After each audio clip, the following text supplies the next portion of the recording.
For more on this, blind assistive technology consultant and certified professional in accessibility core competencies, Opeolu Akinola joins me on the news. He's also the Executive Director of Disability Awareness and Development Initiative and Managing Partner at Assistive Innovation. Mr. Opeolu has over 20 years' experience building innovative solutions for blind persons across Africa. Thank you so much for coming on the news this hour. My pleasure. Well, so we are actually commemorating the International Day for Persons with Disabilities. Talk to us about some of the challenges that you have sought to really tackle and how far we have gone, especially when it comes to ensuring that our own people here in Nigeria have access to different facilities. Okay. One of the problems was a lot of people don't know what to do about disability, even persons who are disabled themselves, surprisingly. And so there was low awareness. And then things that have to be done, like proper roads. When we build roads, people don't consider that there are some people who use assistive mobility aids and they will need the roads to be proper.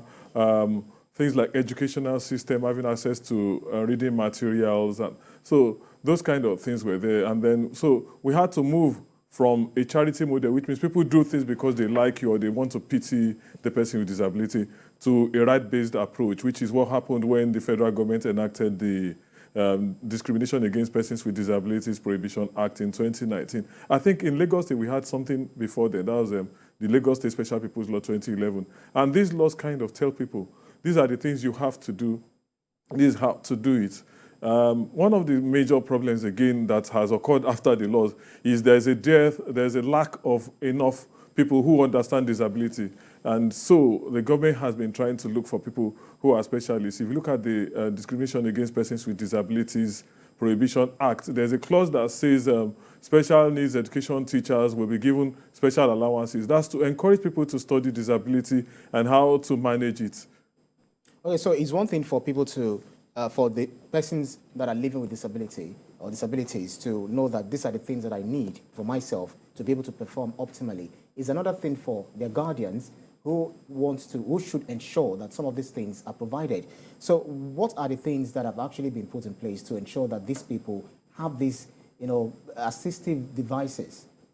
Okay, firstly, the fact that the legislation that we've mentioned, a lot of them specify that offices should be set up. And these offices are saddled with the responsibility of seeking out, doing research to find out the assistive devices and all that. Then a lot of private sector players have come in to see what they can do. So you see a lot of clinics, a lot of consultants, everybody's doing all they can. And I just want to mention here, I'm sorry, that there's a big problem. A lot of the assistive devices are not produced locally. And so they have to be imported. And then it's like somewhere in the laws governing custom and duties, it was omitted that things for persons with disabilities should not be taxed, should be exempt from custom duties. So we also face the problem of very heavy custom duties on equipment and also, of course, maintenance of those equipment. But I think there's a way forward. There are more people getting aware now about disability. The legislation is also making things easier. So we are having people thinking more about computers with screen readers. You see a lot of people using them these days. You see people with scooters, artificial prosthetics with artificial intelligence abilities and things like that. So they are coming into the society and they're making things a lot easier. But I think it's attitude that is most important. Once people can understand that disability is not inability, it doesn't make people a liability, then I think things will get better. Right. So we still have, just like in 2019 when the law was actually promulgated, so I think they were given actually 5 years to ensure that at least public facilities are accessible for persons with disabilities. What do you think might be done if some organizations fail to incorporate this particular, domesticate this particular law into their own operations? Yeah.